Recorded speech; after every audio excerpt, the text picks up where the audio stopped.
الله الرحمن الرحيم إنا فتحنا لك فتحا مبينا ليغفر لك الله ما تقدم من ذنبك وما تأخر ويتم نعمته عليك ويهديك صراطا مستقيما وينصرك الله نصرا عزيزا هو الذي أنزل السكينة في قلوب المؤمنين ليزدادوا إيمانا مع إيمانهم ولله جنود السماوات والأرض وكان الله عليما حكيما ليدخل المؤمنين والمؤمنات جنات تجري من تحتها الأنهار خالدين فيها ويكفر عنهم سيئاتهم وكان ذلك عند الله فوزا عظيما ويعذب المنافقين والمنافقات والمشركين والمشركات الظانين بالله ظن السوء عليهم دائرة السوء وغضب الله عليهم ولعنهم وأعد لهم جهنم وساءت مصيرا ولله جنود السماوات والأرض وكان الله عزيزا حكيما إنا أرسلناك شاهدا ومبشرا ونذيرا لتؤمنوا بالله ورسوله وتعزروه وتوقروه وتسبحوه بكرة وأصيلا. السلام علیکم ورحمۃ اللہ وبرکاتہ. یہ سورہ فتح کی ابھی تلاوت فرمائی گئی.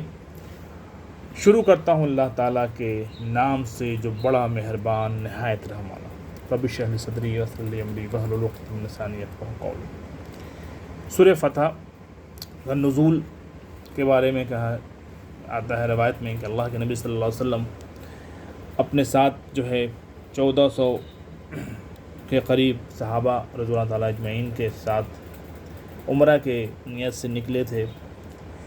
لیکن کفار نے حدیبیہ کے مقام پہ روک لیا اور آپ صلی اللہ علیہ وسلم کو منع کر دیا کہ آپ مکہ نہیں جا سکتے ہیں عمرہ کرنے کے لیے. اس پہ آپ صلی اللہ علیہ وسلم نے حضرت عثمان غنی رضی اللہ تعالیٰ عنہ کو مکہ میں بھیجا کہ ان سے بات کیا جائے، ان سے بتایا جائے.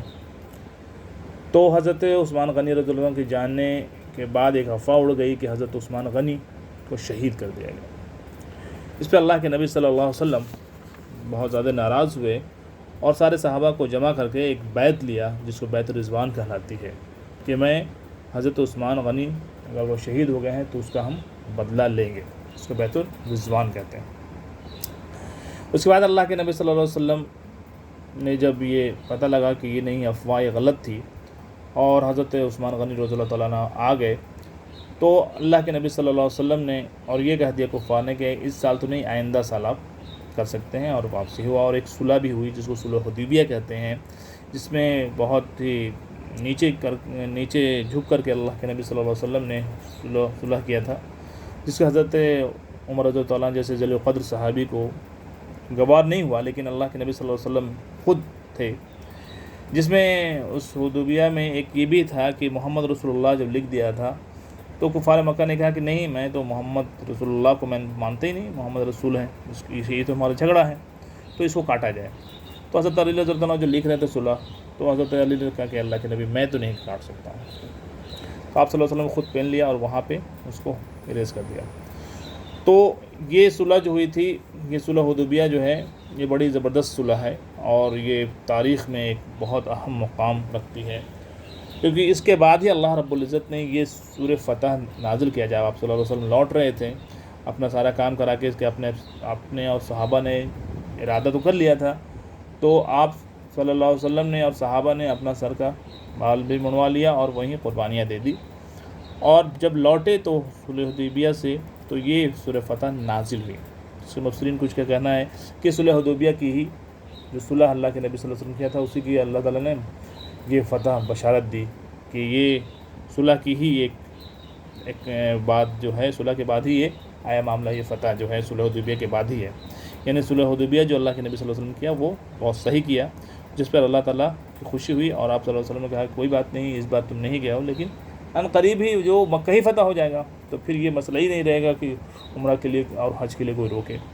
تو یہی اللہ تعالیٰ نے کہا کہ یہ فتح، اس لیے اس کو فتح کرتے ہیں کہ شروع میں ہی کہا ان فتح لک فتحا مبینہ، بے شک اے نبی صلی اللہ علیہ وسلم، بے شک اے نبی ہم نے آپ کو ایک کھلا فتح دی، کھلا ایک دم سامنے تاکہ جو کچھ تیرے گناہ آگے ہوئے اور جو پیچھے سب کو اللہ تعالیٰ معاف فرمائے اور تجھ پر اپنا احسان پورا کر دے اور تجھے سیدھی راہ چلائے اور آپ کو ایک زبردست مدد دے۔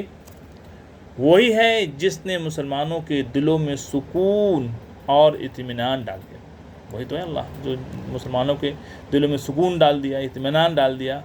تاکہ اپنے ایمان کے ساتھ ہی ساتھ اور بھی ایمان میں بڑھ جائیں، ایمان کے ساتھ ساتھ اور ایمان کو بڑھا دیں۔ اور آسمانوں اور زمین کے کل لشکر اللہ ہی کے ہیں، یہ سارے لشکر جو ہیں، چاہے چرند ہے، پرند ہے، جتنے بھی فرشتے ہیں، سب اللہ ہی کے لشکر ہے، ہوا پانی سب اللہ ہی کے لشکر ہے۔ اور اللہ تعالیٰ دانا باحکمت ہے تاکہ مومن مردوں اور عورتوں کو ان جنتوں میں لے جائے جن کے نیچے نہریں بہہ رہی ہیں، جہاں وہ ہمیشہ رہیں گے، اور ان سے ان کے گناہ دور کر دے، اور اللہ کے نزدیک یہ بہت بڑی کامیابی ہے، یعنی بہشت جنت مل جانا یہ بہت بڑی کامیابی ہے، تاکہ ان منافق مردوں اور منافق عورتوں اور مشرک مردوں اور مشرک عورتوں کو عذاب دے جو اللہ تعالیٰ کے بارے میں بدگمانیاں رکھنے والے ہیں۔ دراصل انہی پر برائی کا پھیرا ہے، انہی پر برائی ہوگی، جو برائی کریں گے اس کا ہی بوال ان کو ملے گا۔ اللہ ان پر ناراض ہوا اور انہیں لعنت کی اور ان کے لیے دوزخ تیار کی، اور وہ بہت بری لوٹنے کی جگہ ہے۔ اور اللہ ہی کے لیے آسمانوں اور زمین کے لشکر ہیں، اور اللہ غالب اور حکمت والا ہے۔ یقیناً ہم نے تجھے گواہی دینے والا اور خوشخبری سنانے والا اور ڈرانے والا بنا کر بھیجا، تاکہ اے مسلمانوں تم اللہ اور اس کے رسول پر ایمان لاؤ اور اس کی مدد کرو اور اس کا ادب کرو اور اللہ کی پاکی بیان کرو صبح و شام۔ یہاں پہ خاص تاکید کی گئی کہ صبح شام اللہ کی پاکی بیان کرو، صبح شام اللہ کی نمازیں جو ہیں صلاح ہے، یہاں پہ بھی صلاح کو موقعیت دی گئی ہے۔ جو لوگ تجھ سے بیعت کرتے ہیں وہ یقیناً اللہ سے بیعت کرتے ہیں، اللہ کے نبی صلی اللہ علیہ وسلم سے جو بیعت کرتے تھے وہ اللہ فرمایا کہ وہ ہم سے بیعت کر رہے ہیں، یعنی ہم اطیع اللہ و اطیع الرسول، جس نے اللہ کے رسول کی بات مانی اس نے اللہ کی بات مانی، ان کے ہاتھوں پر اللہ کا ہاتھ ہے۔ تو جو شخص عہد شکنی کرے، یعنی یہ ایمان لانے کے بعد جو اللہ تعالیٰ سے وعدہ ہوا ہے، محمد رسول اللہ صلی اللہ علیہ وسلم سے جو وعدہ ہوا ہے، اس کے بعد وہ وعدہ خلافی کرے، عہد شکنی کرے، وہ اپنے نفس پر ہی عہد شکنی کرتا ہے، تو وہ اپنے لیے نقصان کرتا ہے، اپنے ہی لیے وبا کرتا ہے، یعنی اپنے ہی وہ گناہ وہ دیکھے گا۔ اور جو شخص اس قرار کو پورا کرے جو اس نے اللہ کے ساتھ کیا، تو اس سے عنقریب اللہ بہت بڑا اجر دے گا، اللہ تعالیٰ بہت بڑا اجر دے گا۔ تو یہ آیت کی میں نے ہوئی ہے، یہ آیت 1 سے 10 تک کا یہ تلاوت اور ترجمہ ہوا۔ اب اللہ کے نبی صلی اللہ علیہ وسلم نے اس سورہ کے بارے میں جو حدیث ہے، وہ حدیث بھی یہی فرمایا کہ یہ صلح حدیبیہ کے لوٹنے کے بعد یہ ہم پر یہ اللہ تعالیٰ نے نازل کیا، جبرائیل علیہ السلام لے کر کے آئے۔ اور حدیث میں آتا ہے کہ جب مسلمان نے سورہ فتح کا ابتدائی حصہ سنا تو نبی صلی اللہ علیہ وسلم سے کہا، آپ صلی اللہ علیہ وسلم کو مبارک ہو، ہمارے لیے کیا ہے جس پر اللہ نے یہ آیت لیدخل المؤمنین نازل فرمائے۔ بعض کہتے ہیں کہ یہ ینصروکا کے متعلق ہے، یعنی اللہ کو اس کے حکموں پر متہم کرتے ہیں، اور رسول اللہ صلی اللہ علیہ وسلم اور صحابہ کرام رضوان اللہ اجمعین رضوان اللہ علیہ کے بارے میں گمان رکھتے ہیں کہ یہ مغلوب یا مقتول ہو جائیں گے اور دین اسلام کا خاتمہ ہو جائے گا۔ یہ کافر کہتے تھے کہ یہ تو ختم ہو جائے گا اور یہ تو ہم جو ہے یہ ختم ہو جائے گا اور پھر مسئلہ ختم ہو جائے گا، یہ سوچتے تھے۔ اللہ تعالیٰ سننے اور عمل کرنے کے توفیق عطا فرمائے۔ صدق اللہ العظیم وإياكم الذکر القرآن۔